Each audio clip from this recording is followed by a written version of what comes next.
Hi buddies, நான் உங்கள் MK and welcome to our channel MK express. இன்னைக்கு நம்ம பார்க்க போகிறது சைனீஸ் அனிமேட்டட் சீரீஸான shadow star season 1 episode number 13ஓட பார்ட் 2 தான்.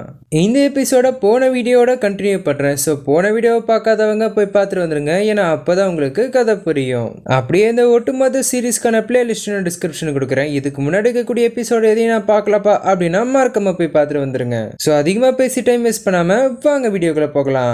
நம்ம ஹீரோவும் டீமும் அந்த சிட்டி 003க்கு போக இது பயங்கரமா மட்டும் இல்ல, பிரம்மாண்டமா இருக்கு. அது சரி, இன்னைக்கு ஒரு தரமான சம்பவம் காத்துட்டு இருக்கு. நம்ம வெயிட் பண்ணிட்டு இருந்தா திடீர்னு சீனு வேற எங்கேயோ போகுது. என்னடான்னு பார்த்தா நம்ம வில்லனும் அவன் கேப்டனும் நின்று பேசிட்டு இருக்காங்க. அந்த ஃபயர் தண்டர் டீம் கடைசியில் இங்கேயே வந்துட்டானுங்க அவனுங்கள அப்படின்னு நம்ம வில்லப்பையும் ஆத்திரத்தில் கொந்தளிக்க, அதுக்கு அந்த கேப்டனும் கொதிக்காதடா, அவனுங்களை கொள்றதுக்கு தானே பவுலின் கிளானோட ஜாயின் அடிச்சு திட்டம் போட்டிருக்கேன். மிஸ்டர் லீயும்லாம் அவங்கள சுலபமாகவே அழிச்சிருவாரு. ஆனால் கேப்டன், மார்ஷல் ஆர்ட்ஸ் கிளப்புக்கோ இல்லைன்னா கவர்மெண்ட்டுக்கோ தெரிஞ்சால் பெரிய பிரச்சனை ஆகிடும்.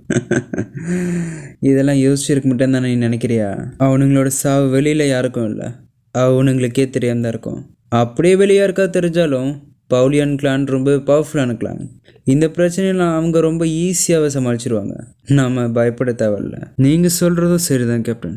ஆனால் ஒன்று, அந்த லூஃபாங்க இந்த தடவை நானே என் கையால் கொல்லணும். இங்கே நம்ம பசங்களை கொஞ்சம் ஊருக்குள்ள வந்து நின்று பார்க்க நம்ம கேப்டன் சொல்ல ஆரம்பிக்கிறாரு. இந்த நகரம் ஒரு காலத்தில் பொருளாதாரத்தோட மைய புள்ளியாகவே திகழ்ந்துச்சு. ஆனால் அப்போ பக்கத்தில் இருக்கிற டீம்மேட்டும் இங்கே நம்ம கவனமாக தான் இருக்கணும். ஏன்னா இங்கே நிறைய வாரியர்ஸ் இருக்காங்க. அதில் நல்லவங்களும் இருக்காங்க, கெட்டவங்களும் இருக்காங்க.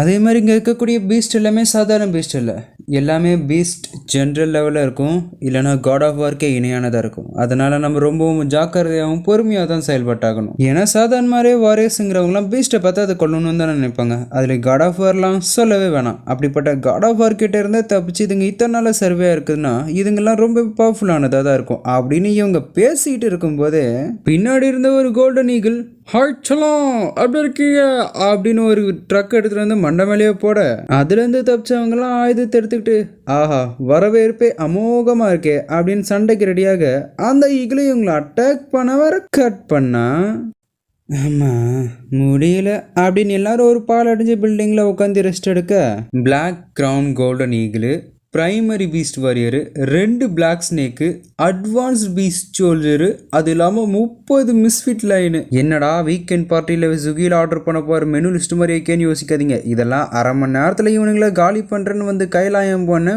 பீஸ்ட்டுங்களோட கவுண்ட்டு. நம்ம லெட்டினட்டும் இதெல்லாம் சொல்லிக்கிட்டு ஏவாடே என்னால் இதுக்கு மேலே முடியாதடா, ரொம்ப டயர்டாகிட்டேன்டா அப்படிங்கிற மாதிரி புலம்ப, அதுக்கு நம்ம கேப்டனும் இதுதான் சிட்டி 003, இது ரொம்ப டேஞ்சரான சிட்டி, இங்கே நமக்கு ரொம்ப நேரத்துக்கு ஓய்வு எடுக்கலாம் டைம் இருக்காது, அதனால் சீக்கிரம் கிளம்பி ஆகணுங்கிற மாதிரி சொல்லும் போதே கன் ஃபயர் சவுண்ட் கேட்டு என்னடான்னு சொல்லி எட்டி பார்க்க அங்கே ஒரு ரெட்டத்தில் நகம் அங்கே 2 வாரியர்ஸை துரத்திக்கிட்டு இருக்கு. உடனே நம்ம கேப்டனும் அந்த நாகத்தை பார்த்தா அட்வான்ஸ் ஜென்ரல் பீஸ்டாக இருக்குன்னு நினைக்கிறேன் அப்படின்னு சொல்ல, உடனே நம்ம ஹீரோ பைனாகுலர் வெளியே பார்த்துட்டு அந்த 2 பேரையும் பார்த்தா ஃபாரினர்ஸ் மாதிரி தெரியுது, ஆனால் அந்த பீஸ்டோட அவங்களால சண்டை போட முடியாது அப்படிங்கிற மாதிரி சொல்ல, உடனே நம்ம கேப்டனும் நம்மளாம் வாரியர்ஸ் மனித குலத்தை காப்பாற்றுறதுக்காக தான் இங்கே வந்திருக்கோம், நம்ம முன்னாடி 2 பேர் சாகிறத பார்த்துட்டு சும்மா இருக்க முடியாது அப்படின்னு சொல்ல, நம்ம ஹீரோவும் ஒரு நமட்டு சிரிப்பு சிரிக்க அடுத்து என்ன நடக்குன்னு உங்களுக்கே தெரியும். அங்கே சண்டை போட்டுட்டு இருக்கக்கூடிய ஃபாரினர்ஸ் இடன்னு பார்த்தா அது நம்ம இந்தியன்ஸ், பத்தாவது அது நம்ம சிங்குங்கோ சிங்கு.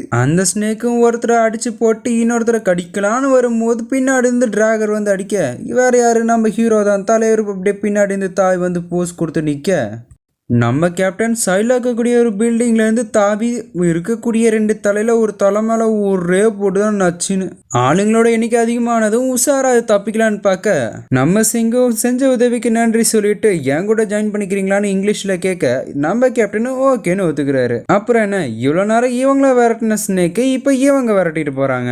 அப்போ நம்ம லெப்டினன்ட் அவரோட ஸ்னைப்பரை வச்சு அந்த மிருகம் வேறு எங்கேயும் தப்பிச்சு போகாத மாதிரி இவங்களுக்கு ஹெல்ப் பண்ண ஒரு குறிப்பிட்ட சமயத்துக்கு மேலே நம்ம ஹீரோ அந்த ஸ்னேக் ஸ்னேக் அவனை துரத்திட்டு வர மாதிரி செஞ்சுட்டு காரு பஸ் மேலலாம் ஏறி ஓட முன்னாடி ரொம்பவே சின்னதா ஒரு எலி இருக்கிறத பார்க்க சைட்ல 2 ஜாம்பவான்களும் ஜம்ப் பண்ணி ஓடி வரதையும் பார்த்துட்டு ஆன் த ஸ்பாட்ல ஒரு பிளான் யோசிக்கிறான். உடனே அந்த சின்ன பாதைக்கு முன்னாடி போய் இவன் நிக்க அதுங்களும் ஆர்வமா இவனை கடிக்கலான்னு வர இவன் எஸ் ஆக அதோட கழுத்து மாட்டிக்குது. உடனே இவனும் தன்னோட டிராகனால தாக்க அதுங்க தப்பிச்சிடுச்சு.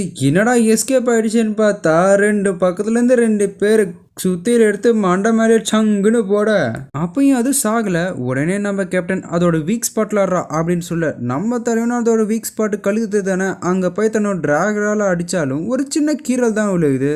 உடனே நம்ம ஹீரோ தன்னோட 9 தண்டர் சேபர் டெக்னிக்கை பயன்படுத்தி தன்னோட வாலில் தன்னோட முழு தண்டர் எனர்ஜியும் சேமிச்சு அதோட வீக் ஸ்பாட்லேயே குத்த அதுங்க அப்பயும் சாகிறமே தெரில. உடனே தன்னோட 2வது ஸ்டேஜ் எனர்ஜியை கேதர் பண்ணி அதுங்க மேலே ஒரு லைட்னிங் அட்டாக் கொடுத்ததுக்கு அப்புறமேட்டு அதுங்க ஷாக் அடிச்சு அந்த இடத்துல கீழே விழுந்து சேர்த்துருது. உடனே நம்ம பஜர்லால் சிங் குட் அப்படின்னு நம்மளோட ஹீரோவை பாராட்டிட்டு அந்த மிருகத்து பக்கத்தில் போனால் இங்கிருந்தோ ஒரு புல்லட் நச்சுன்னு வந்து காலுக்கு முன்னாடி பாய யாருடான்னு பார்த்தா நம்ம வில்ல பையன் டீமு. அவனோட கேப்டன் இதை பார்த்துட்டு ஷபாஷ் அப்படின்னு சொல்ல அவன் பேச போறான்னு பார்த்தா அவனுக்கு பின்னாடி இருந்த 2 பேரு இது அவங்க தானே பவுலியன் கிளானை சேர்ந்த மாஸ்டர்ஸ். இது நல்லதுக்கு இல்லை. உடனே அவங்களும் இது தண்டர் டீமோட இயறை அப்படின்னு சொல்ல நம்ம வில்ல பையனோட டீம் கேப்டனும் சீனியர் சொல்லிட்டாரு நீங்கள் அதை ஒழுங்கு மரியாதை கொடுக்கறது தான் உங்களுக்கு நல்லது அப்படின்னு ஜால்ற போட அப்போ அந்த 2 சீனியர் வாரியுமே இது வழி விட அவங்களுக்கு பின்னாடி இருந்து ஒருத்தர் வர ஒரு பெரிய மாஸ்டர் தான் இருக்கும் போல இருக்குன்னு நான் பார்த்தா ரொம்ப சின்ன மாஸ்டர். ஏங்க அந்த பணக்கார பையனோட ரீப்ளேஸ்மெண்ட்டுங்க.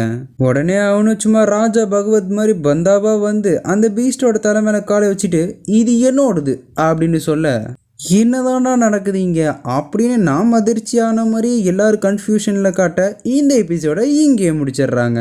கஷ்டப்பட்டு ஒரு சண்டையை முடிச்சிட்டாங்கப்பா அப்படின்னு பார்த்துட்டு இருக்கும்போது 7:30 சனி ஹெலிகாப்டரில் வந்த மாதிரியே இந்த பையன் வந்து நிற்கிறான். இதுக்கப்புறமேட்டு என்னென்ன நடக்க போகுதுங்கிறத அடுத்தடுத்த எபிசோடில் பார்க்கலாம். அப்புறம் இந்த வீடியோ பிடிச்சிருந்தா லைக் பண்ணுங்க, உங்களோட கருத்துக்களை கமெண்ட் பண்ணுங்க, உங்களோட ஃப்ரெண்ட்ஸுக்கு ஷேர் பண்ணுங்க.